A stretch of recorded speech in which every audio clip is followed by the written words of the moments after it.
Welcome to my channel.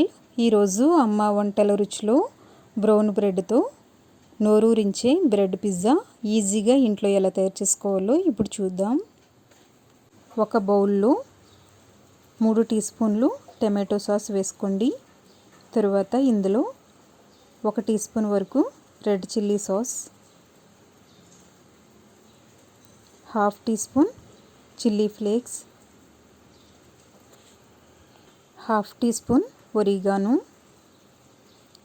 Half teaspoon pizza mix వేసుకొని ఇవి అన్నీ బాగా కలిసేటట్లుగా కలుపుకోవాలి. తరువాత 5 వీటి బ్రెడ్ స్లైసెస్ను తీసుకొని వీటికి కలిపి పెట్టుకున్నటువంటి పిజ్జా సాస్ను అప్లై చేసుకోండి. ఈ విధంగా అన్ని బ్రెడ్ స్లైసెస్కు అప్లై చేసుకోవాలి.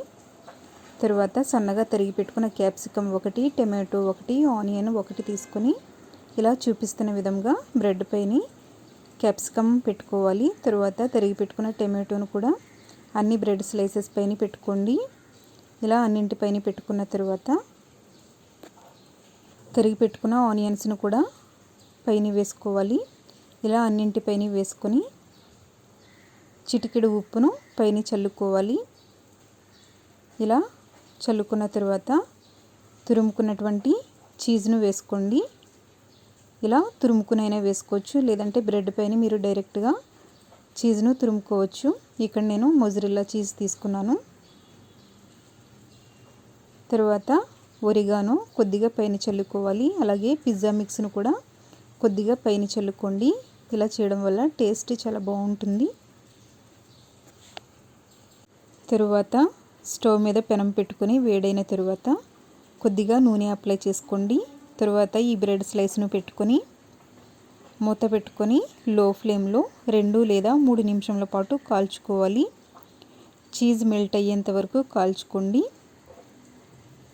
ఇప్పుడు దీన్ని ఒక ప్లేట్లోకి తీసుకుందాం.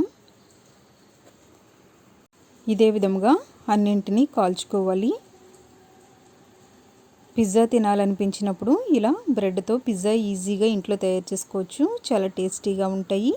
మీరు కూడా ఇదే విధంగా తయారు చేసుకుని ఎలా వచ్చినాయో కామెంట్ చేయండి. ఈ వీడియో మీకు నచ్చినట్లయితే లైక్ చేయండి, షేర్ చేయండి. మీరు ఫస్ట్ టైం నా ఛానల్ని చూస్తున్నట్లయితే సబ్స్క్రైబ్ చేసుకోండి. Thank you for watching my video.